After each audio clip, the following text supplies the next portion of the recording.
What's up, guys? Welcome to the Stats Free Sports channel. Let's get right into it.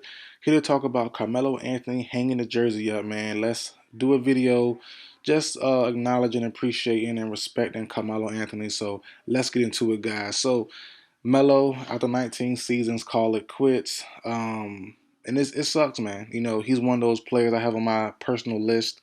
I've been talking about Melo all year long. I'm like, man, there's no way in the world, when all the injuries happen and throughout the year, just when little things happen, a team can't use Melo.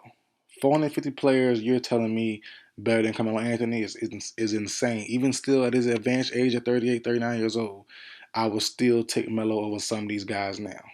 Guaranteed bucket, big shot maker.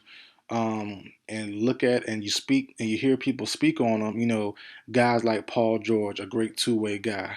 Guys like Paul Pierce, former great two-way guy. Even Kobe Bryant, legend, one of the best ever, former two-way guy. All those guys and even more have said Melo Anthony is the hardest player they ever had to guard, ever. And you would think you got Bron, you got Kawhi, you got Kobe, you got LeBron, you got, the list goes on. Wade, the list goes on. Derrick Rose, prime Derrick Rose. Everyone has always said those three guys and even more, said Carmelo Anthony was hard to guard, tough bucket, big body, physical, strong, all that.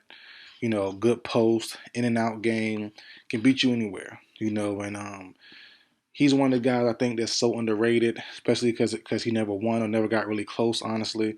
But yeah, man, this video really here just to talk about him, appreciate him. So let's get into it. So I've always had fond memories of Melo, just as far as being a kid. I'm 27 years old. And as I always said, I'm a Dwayne Wade stan. So I've always spoke on Melo in form of, way better than Melo, way better than Bron, way better than Kobe. Those schoolyard debates at lunch table, during recess, during gym, during class sometimes, we've been having those me and my friends are just people in general, kids I want friends with. Having those debates for a long time now. So since, like I said, since late elementary school. So I've always been fond of Melo. And as you get older, you grow to respect, grow to understand the game more, respect the players more, and stuff like that. So just like Kobe, when Kobe passed, I wasn't directly a Kobe fan, but man, I've spoke on him and spoke about him as far as basketball goes since a kid. So to see Wade retire, Kobe retire, and eventually pass away, all these guys, as time goes on, waits for nobody. Just to see time moving on and becoming old, becoming an adult is sad. But I've always, like I said, been fond of Melo. One of my greatest moments involving Melo was him playing with Allen Iverson. As I always said as well, I'm a Michael Vick stan, and I love Allen Iverson to death. Those two guys. I'm from a 757 area. I'm from Virginia. Right, a couple cities over from where Iverson's from, where Michael Vick's from. So I grew up idolizing those two guys as far as sports goes. So when he played with Allen Iverson for what, a year and a half, 2 years, I really tuned into Denver Nuggets squad. And they had a pretty good run. Couldn't really get it done, but I loved how they play together. I love, just their on court chemistry. But I really was tuned in. I really, really, and I say this all the time now. I really think the best year for the Denver Nuggets and Carmelo Anthony to win the title was for that was it 08, 09 season when they traded Iverson for Chauncey Billups. They traded Iverson to the Detroit Pistons. They got back Chauncey Billups and some more pieces or whatever. And that to me was an amazing move.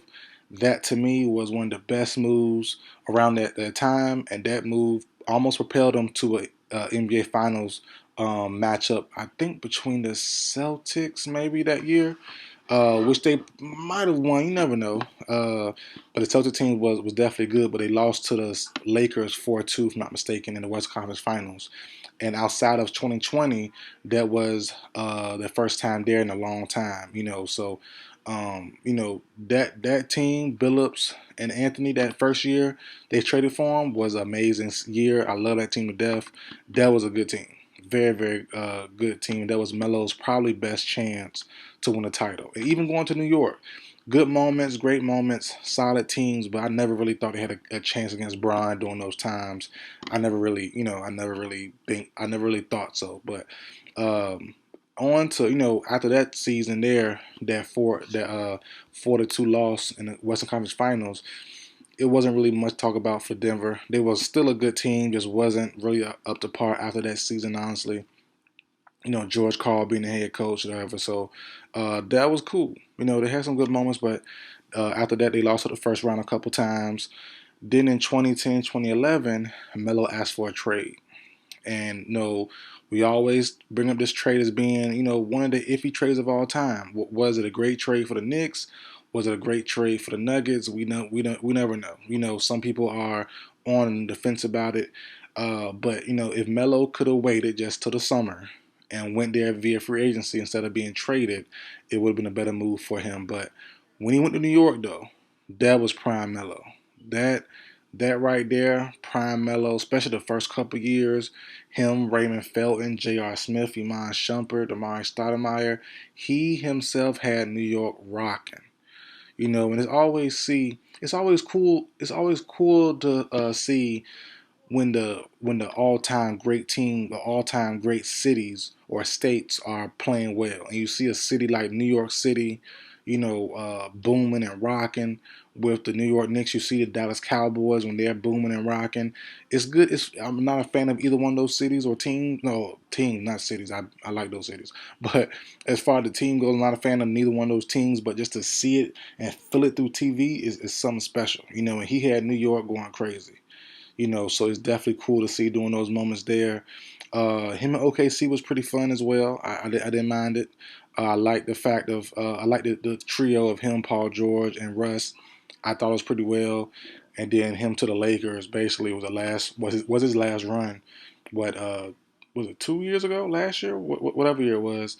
But yeah, now as I said, one of the best scorers of all time.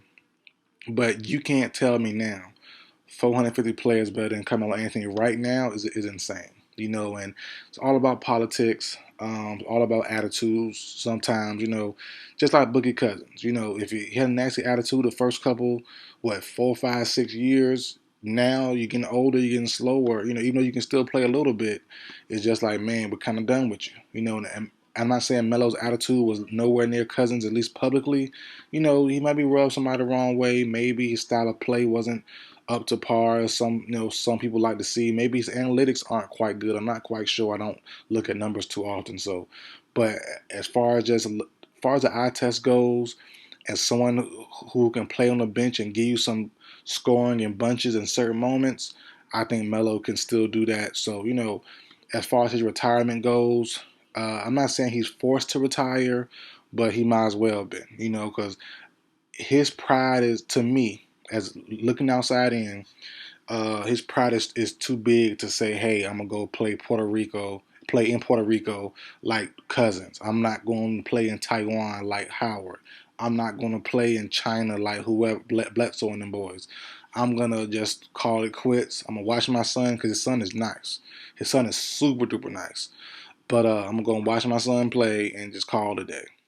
But I definitely do appreciate Melo after all these years seeing, you know, even guys come in now, they're not scoring like Melo used to score. And the game when Melo was in his prime, the game started to change a little bit when he was in New York. The game changed when Steph Curry got hot and stuff like that, and he fit right in. He fit right in. His game translated very well. One of the better pull-up three-point shooters as far as just like not numbers wise, just looking at how he played. He was a great pull-up shooter, a great pull-up three-point shooter, a great pull-up mid-range, great in the post, good rebounder. The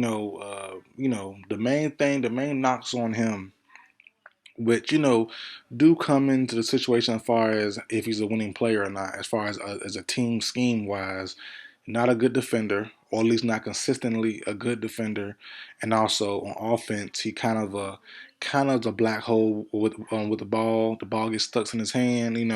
So those are two things that really hurt his stock as far as uh, being a great team player. He's more not he's not selfish, but he's more just his game. is predicated on him scoring. You know, as far as LeBron and Wade are two natural playmakers. Paul George can be a natural playmaker. Melo was not a natural play. He was a natural scorer, natural just burn you up for 40 points. You know, that was more a Melo thing. So, but shout out Melo, man. Great career. Hall of Famer, no question. First ballot, no question. In my opinion, personally, I don't see it. I am surprised though, looking over Melo's awards and stuff, he only has one scoring title. That's wild. I thought he would at least have two or three, but one is, surprised. I think it came in no, his scoring title came in 2013. Looking at it right now, let me see. Yeah, his scoring title came in 2013. So that was with the Knicks, I'm guessing, right? Yeah, had it with the New York Knicks. So yeah, that's surprising. I definitely thought he would have won at least two or three of those. The way he had, the green light and the way he was scoring in bunches, I thought it would have more. But it is what it is, man. But great career by Carmelo Anthony. 19 years in, amazing 19 years. And he did miss a couple more years because well, no, he did go to the Blazers later on during the season. Yeah, he had some good moments, man. I like Melo a lot. And I just would have like, man, I hope he would have got a little more time in. Like I said, I don't think he's done yet. I just think the league's kind of done with him, and that's the sad thing about it. But just in the video now, I can go on for days about Melo and how I feel about him, how great I think he is, and how I think he should still be playing. But it is what it is. He made his money. Hopefully he's saved well and all that good stuff, and doing good business, so he got money for a long term. But that's it for the video, guys. Like, share, comment, subscribe. I'll see you guys next time.